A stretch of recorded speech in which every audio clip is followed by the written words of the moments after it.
Everyone, this is CA Prajakta Munde. Hope आप सब लोगों की प्रिपरेशन बहुत अच्छे से चल रही है for the upcoming examinations. In this video, we are going to discuss the statutory update that is released by the institute for our upcoming November 22 examinations. Let us first discuss that what will be the applicable material for us. So the study material is June 21 edition, that is based on the Finance Act 21, that is assessment year 22-23. And along with that study material, we are also supposed to cover the circulars, notifications that have been released by the government up to 30th of April 2022.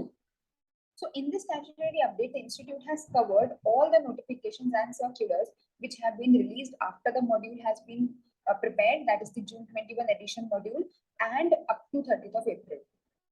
Now, keep one thing in mind, that many of these amendments which have been covered in this update have already been covered by the institute in May 22 attempt statutory update. तो मई 22 का जो statutory update आया था वो तो आपके लिए applicable होगा ही होगा, बिकॉज उसमें कौन से पीरियड के अमेंडमेंट्स दिए थे, उसमें मॉड्यूल के बाद और 31 अक्टूबर 2021 तक के सारे अमेंडमेंट्स थे। अब यहाँ पर उन्होंने वहां से लेकर के पूरे अप्रैल तक के अमेंडमेंट्स कवर किए हैं। So this particular statutory update is divided into two different videos. The first video is the one which covers the amendments up to 31st of October. And then the next 6 months, that is November, December, January, February, March, April, November, December, January, February, March, April. This 6 months will be covered in this video. The link of the first video I'll be sharing along with this video, तो आप दोनों को साथ में देख सकते हैं, साथ में समझ सकते हैं.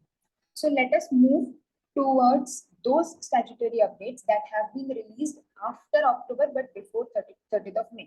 ये अलग-अलग बनाने का main reason भी यही है कि if some of the students who have already prepared for May 22 attempt, they know what were the amendments that were given for May 22 attempt, and those who are preparing like first time for November 22 attempt, they can view both the videos. So that will be beneficial for both our cases. Plus इससे ये चीज भी highlight होगी कि specifically नवंबर के लिए कौन से अमेंडमेंट्स हैं। जैसे इस डॉक्यूमेंट में तो सारे एक साथ दिख रहे हैं हमको, लेकिन जो स्पेसिफिकली नवंबर के लिए अमेंडमेंट्स आए हैं, that is after October to 30th of April, that are obviously more important for us क्योंकि वो स्पेसिफिकली नवंबर अटेम्प्ट के ऊपर फोकस कर रहे हैं। So इसीलिए this video will help you to get those amendments at a glance. चलिए, the first circular that we are going to discuss is guidelines under section 194O, Q and 206C, circular number 2021 dated 25th of November 2021. Now again, these sections 194O, 194Q, 206C, these sections were also have considered in the last statutory update. कुछ points इससे related last statutory update में भी थे, उसी से related यहाँ पर भी कुछ पॉइंट्स दिए हैं। तो क्या जीएसटी से रिलेटेड क्या एडजस्टमेंट है, देखिए समझे। Adjustment of various state levies and taxes other than GST. Now what they want to discuss, treatment of tax deduction on GST component included in the invoice has been clarified. White circular number 1321 dated 30th of June. This circular gives clarification that in case of purchase of goods which are not covered within the purview of GST but which are also subject to VAT, sales tax, excise duty and CST, मतलब कि हम GST पे TDS काटेंगे कि नहीं, इस बारे में तो हम ऑलरेडी बात कर चुके हैं कि जीएसटी कंपोनेंट पे टीडीएस डिडक्ट नहीं होगा, आपके इनकम टैक्स टीडीएस डिडक्ट नहीं होगा। But what are we going to discuss, the clarification is provided कि जीएसटी तो नहीं होगा, लेकिन अगर जो गुड्स हैं जो जीएसटी के परव्यू से अभी भी बाहर हैं, उन पर तो अभी भी पुराने टैक्सेस लग रहे हैं, वैट, सीएसटी एक्सेट्रा, तो उनका क्या होगा। मतलब अगर किसी प्रोडक्ट पर वैट वगैरह लगा है तो फिर 194Q, O, इन सारे सेक्शंस में उस वैट का या उस एक्साइज ड्यूटी का या सीएसटी का ट्रीटमेंट कैसा रहेगा। First, where tax is deducted at the time of credit of amount in the account of the seller and in the terms of agreement, component of VAT is indicated separately in the invoice. मतलब आपका invoice कैसा बना होगा, 40,000 rupees की service plus VAT, suppose 1,000, that is 41,000. So it is indicated separately and the amount is deducted at the time of credit of account. जैसे हम बात करते हैं ना क्रेडिट और पेमेंट whichever is earlier, तो टैक्स आपने कब वो कर दिया है कि credit at the time of credit of account amount in the account of the seller, tax has to be deducted on the amount credited without including such VAT, sales tax, excise duty or CST. इसको include किए बिना. Where the tax is deducted on payment, मतलब payment is earlier than credit, मतलब हमने वही जो बात करी payment और credit whichever is earlier, तो या तो जैसे सैलरी का एग्जांपल लें तो क्रेडिट कब बोला जाएगा, salary account debit to salary payable, है ना, और फिर सैलरी पेबल टू बैंक. तो ये क्या हुआ, इसमें क्रेडिट पहले हुआ तो यहीं पे टैक्स डिडक्ट होगा. मतलब सैलरी के केस में ऐसा नहीं होता है, but I am just giving you an example कि जनरल जर्नल एंट्री समझ रहे हैं क्रेडिट के टाइम पर. और अगर पेमेंट के टाइम पे कटा है मतलब पहले क्या हुआ है, पेमेंट हुआ है. Tax has to be deducted on the whole amount since it is not possible to identify the payment with the tax component in the future. Invoice अभी generate नहीं हुई, अपने advance दे दिया, तो इसमें कितना जीएसटी है वो हमको नहीं पता. In case of purchase return, if the money is refunded, tax deducted earlier which is now returned may be adjusted against the next purchase. In case of purchase return where the goods are replaced, अगर goods replace हो गए again तो फिर आपको adjustment required ही नहीं है क्योंकि जो goods गए उसी की जगह पर नए goods आ गए. तो जीएसटी का कुछ एडजस्टमेंट आपको, मतलब वैट वगैरह में कुछ एडजस्टमेंट आपको नहीं करना पड़ेगा. Applicability of 194Q in cases where exemption has been provided under 2061A. So अगर आपको 2061H में या 2061A बेसिकली में आपको कोई वो दे दिए हैं, एक्सेप्शन दे दिए हैं, तो फिर 194Q की एप्लीकेबिलिटी क्या होगी. 194Q does not apply in respect of transactions where tax is collectible under section 206C except sale of goods under section 206C1H. 106H requires to collect tax in respect of sale of goods other than goods which have been covered in 206C1, 1F and 1G. Obviously क्योंकि इनके ऊपर specifically section बना हुआ है. जैसे motor car है 10 लाख के ऊपर वाली, तो वो मोटर व्हीकल वाला चीज अलग है, उस पर 206C1H जनरल सेक्शन अप्लाई नहीं होगा.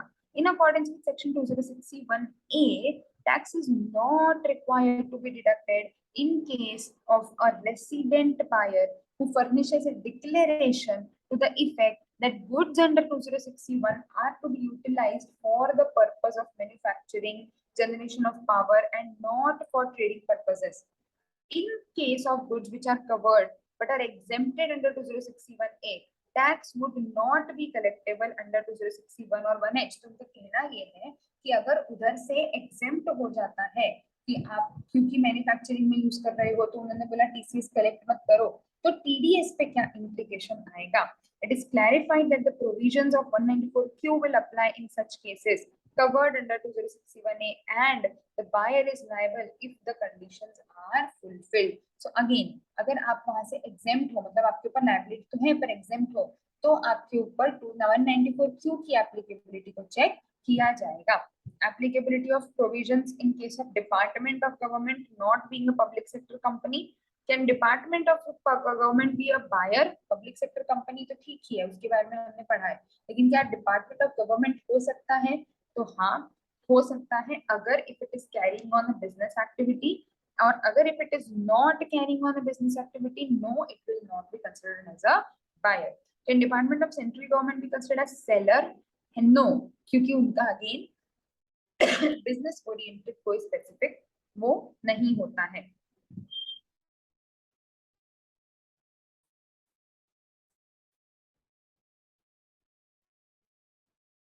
Now, non-applicability of 206C1G to a non-resident individual visiting India. Tax is collectible under 206C1G by authorized dealer who receives amount under liberalized remittance scheme. LRS मतलब क्या है? Liberalized remittance scheme of RBI. This particular scheme is prepared ताकि थोड़ा सा जो हम यहाँ से वहाँ remittance करते हैं वो easy हो सके.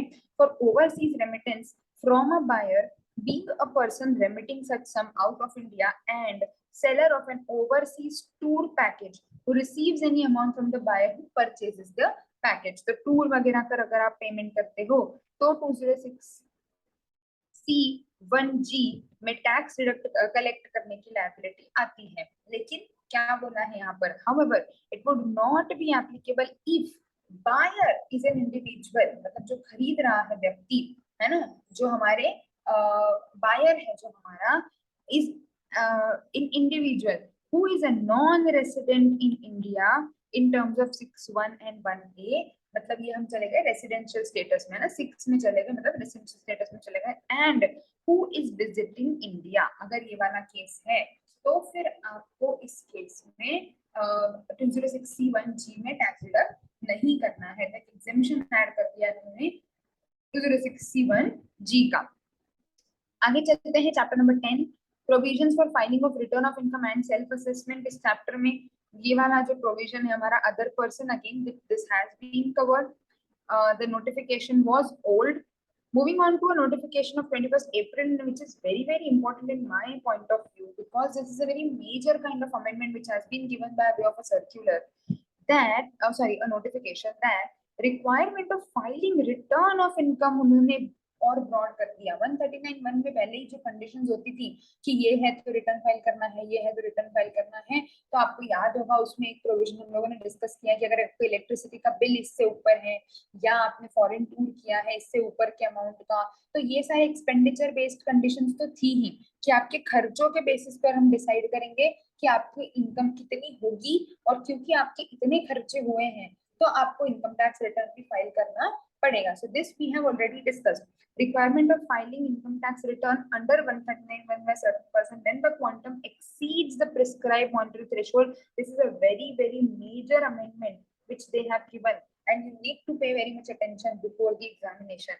Clause 4 to the 7th proviso provides that a person other than a company who is not required to furnish has to furnish such other conditions as may be prescribed. So they have also prescribed new conditions. Rule 12AB has been inserted by this notification to prescribe the following conditions. Accordingly, the person referred in column number 2, matlab ye, of the table have to furnish return under 139(1) in cases where the amount of the prescribed transaction, sale, turnover, TDS, TCS, aggregate of saving bank deposit, as the case may be, referred in column 3 exceed the prescribed limit in column 4. In short, इसको बहुत complicate करके लिख दिया उन्होंने कि इस व्यक्ति का अगर ये ट्रांजैक्शन इस अमाउंट से ज्यादा है तो आपको रिटर्न फाइल करने की जिम्मेदारी आ जाएगी। This is a very very important amendment, very important amendment. चलिए, a person carrying on business, तो अगर उसके ऊपर बाकी कोई भी प्रोविजन नहीं लग रहा रिटर्न फाइल करने से रिलेटेड, 4480 वाला चीज नहीं लग रही है आपके ऊपर, रिटर्न फाइल से रिलेटेड आपके ऊपर 139(1) में जो भी सारे पॉइंट दे रखे हैं अपने को कि आपका एटीसी के पहले बेसिक एग्जेम्पशन लिमिट से ज्यादा है, आपने एक्सपेंडिचर्स करे हैं, फॉरेन के एक्सपेंडिचर्स करे हैं, इलेक्ट्रिसिटी एक्सपेंडिचर्स करे, कोई भी चीज आपके ऊपर अप्लाई नहीं हो रही है, 139(1) से आप सारे प्रोविजंस के हिसाब से बाहर हो रहे हो, लेकिन अगर ये फुलफिल हो जाता है, इनमें से कोई कंडीशन आपके ऊपर लग रही है और फुलफिल हो जाती है, you have to file your income tax return. क्या बोला है? Person carrying on business, total sales, turnover और receipt exceeds 60 lakh rupees, have to file return. Person carrying on profession, अगर 10 लाख के ऊपर है उसकी receipts, he has to file his return. A resident individual who is aged equal to or more than 60 at any time, मतलब senior citizen है, aggregate of his TDS and TCS is more than or equal to 50,000, he has to pay, he has to file return. Any other person, मतलब non senior citizen, the aggregate of TDS TCS is more than or equal to 25,000, he has to file the income tax return. A person having saving bank account, अगर आपका saving bank account है और उसमें एक या एक से ज्यादा अकाउंट्स में टोटल साल भर में 50 लाख या उससे ज्यादा का अमाउंट डिपॉजिट हुआ है, then you need to file the income tax return. जो पहले जो प्रोविजंस थे वो तो थे ही सही, अब कुछ और नए एडिशनल प्रोविजंस आ गए हैं जिसमें रिटर्न फाइल करना मैंडेटरी है, which is again as I said it like so many times that it is very important because it is a fact। आपको डायरेक्टली ऑब्जेक्टिव क्वेश्चन आ जाएगा, वो लोग केस सिनेरियो में बहुत ज्यादा घुमा घुमा के ये चीज कहीं लिख देंगे एक लाइन में कि the turnover of the person is इतना इतना इतना, और ऐसा पूरा क्वेश्चन लिखा रहेगा।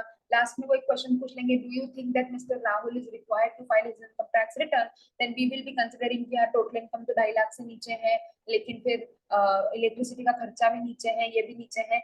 ये जो पॉइंट्स हैं ये एकदम से क्वेश्चन में हाईलाइटेड दिखे नहीं, this is very general information which they can give in their question. जैसे अगर हम अभी कोई सा अभी वाला वो देखें, हमारा आरटीपी का कोई क्वेश्चन देखें, आई एम श्योर आपको कहीं ना कहीं ऐसा कोई सा कोई क्वेश्चन मिल ही जाएगा जिसमें उसकी इनकम के बारे में बात हो रही होगी और हमको लगेगा कि अरे इसकी तो कोई जरूरत ही नहीं थी, मतलब कि बिजनेस का टर्नओवर लिख दिया हो उन्होंने या प्रोफेशन की ग्रॉस रिसिप्ट्स लिख दी हो।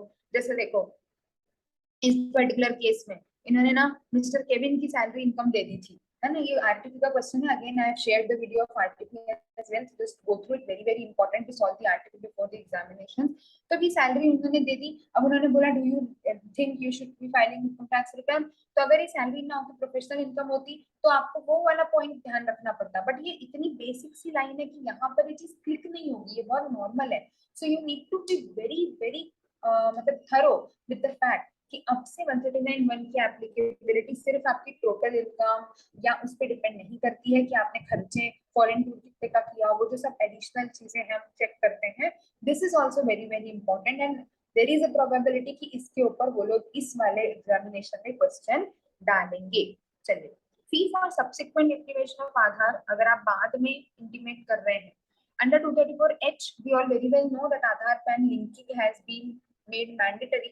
So now what is the repercussion? A person who is required to intimate his Aadhaar under 139(2) fails to do so on or before the notified date, मतलब 31st March 2022 जो कि जा चुकी है, he would liable to pay such fee.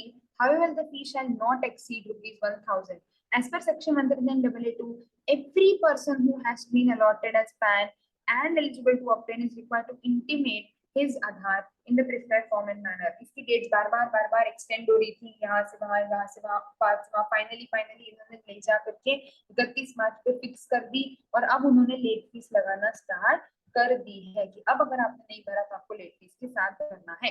ठीक है, क्या बोला है आगे देखें। Has notification dated 29th of March inserted rule 11458 provide that if such person fails to do so by the date notified, that is 31st March, then at the time of subsequent intimation, जब भी बाद में intimate करेगा, an amount equal to ₹500 in a case where such intimation is made within 3 months from the date referred, that is by June 22, and in 1000 in all other cases. तो यहाँ पर आपको ये 500 रुपए और 1000 रुपए की पेनल्टी, मतलब पेनल्टी नहीं है, फीस है, लेट फीस है, वो देनी पड़ेगी।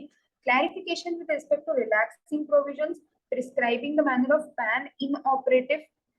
139(2) makes it mandatory for every person to intimate his Aadhaar number so that the Aadhaar and PAN can be linked. This is required to done before a notified date. अगर आप नहीं करते हो तो आपका जो पैन है वो इनऑपरेटिव हो जाएगा, ऐसा हम लोगों को बताया था, ऐसा प्रोविजन में लिखा है। Accordingly, in case of failure to intimate the PAN allotted would be made inoperative. Further, 234H provides that where a person who is required to intimate his Aadhaar under section 139(2) fails to do so on or before a notified date, he would liable to pay a fee not exceeding 1,000 as the case may be. Further, Rule 114AAA provides that if PAN has become inoperative, he will not be able to furnish, intimate, or quote his PAN and would be liable to all the consequences under the Act. This will have a number of implications. Person will not be able to file return using the inoperative PAN. Pending returns will not be processed. Pending refunds cannot be issued to inoperative PANs. Pending proceedings cannot be completed. Tax will be required to be deducted as PAN becomes inoperative. तो आप 20% वाले में चले जाओगे। एक तरीके से ऐसा वाला केस हो जाएगा कि जैसे आपका PAN था ही नहीं, तो जो चीजें रुकी हुई थी वो वहीं रुक जाएंगी। In addition to above, the taxpayer might face difficulty at various other forums like bank, other financial portals. As per Rule 114AAA2, where a person whose PAN has become inoperative is required to furnish, it would be deemed that he is not furnished. मतलब अगर आपका PAN inoperative हो गया, है ना, और अब PAN inoperative हो गया, और अब अगर आपको जैसे मान लो आपके ऊपर कोई लायबिलिटी आती है कि फर्निश योर PAN, लेकिन आप नहीं कर सकते हो क्योंकि आपका पैन तो इनऑपरेटिव हो गया, तो ऐसा मान लिया जाएगा कि आपने वहां जहां पर पैन फर्निश करने की जरूरत थी वहां पर पैन फर्निश ही नहीं किया। You would be liable for all the consequences for not furnishing of pan. मतलब ये तो गलती है ही, पर जैसे आप लोगों ने पढ़ा हुआ है ना कि 50,000 से ऊपर अगर ये चीज करी, एफडी वगैरह बनाई, बैंक में डिपॉजिट किया, वो हम सब अपने पूरी लिस्ट पड़ी हुई है कि कब पैन आपको फर्निश करना होता है। तो अगर वहां पर आपको पैन फर्निश करना है लेकिन इनऑपरेटिव होगा तो फर्निश नहीं कर सकते, तो उस पर्टिकुलर सेक्शन की जो लायबिलिटीज होंगी, कॉन्सिक्वेंसेज होंगे, रिपरकशंस होंगी, पेनल्टीज होंगी, वो अलग। तो ये पर्टिकुलर है कि पैन इनऑपरेटिव हो गया, सारे जो अभी तक के पेंडिंग काम है वो रुक जाएंगे, कोई रिफंड नहीं आएगा, कोई प्रोसेसिंग नहीं होगी, 500 या 1000 रुपए की लेट फीस तो लगेगी ही, प्लस उस पैन की वजह से अगर आप ऐसी कोई जगह है जहां पर आपको पैन को करना है पर आप नहीं कर पा रहे हो, यहाँ पर भी आपका जो केस है वो गड़बड़ करेगा कि आपको ऐसा मान लिया जाएगा that you have not furnished your pan.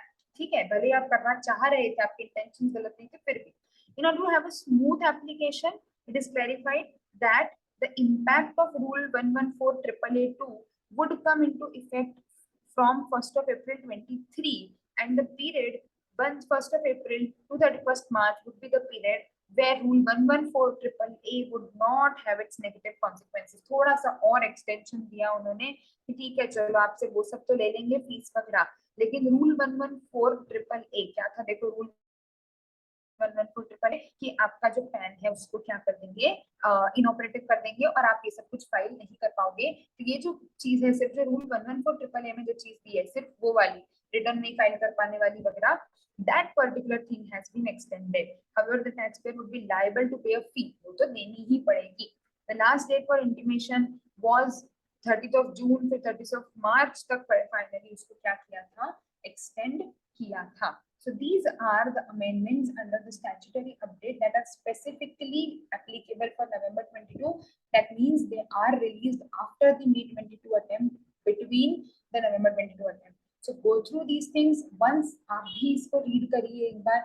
एक बहुत इंपॉर्टेंट जो है अमेंडमेंट इस पर्टिकुलर चीज में मेरे पॉइंट ऑफ व्यू से, that is related to return filing. So उन लिमिट्स को अच्छे से याद कर लें, ऑब्जेक्टिव से सब्जेक्टिव से रिलेटेड कहीं भी क्वेश्चन आ सकता है। Go through the provisions and feel free to connect for any kind of doubts that you are facing. Prepare very well, do very well, all the very best.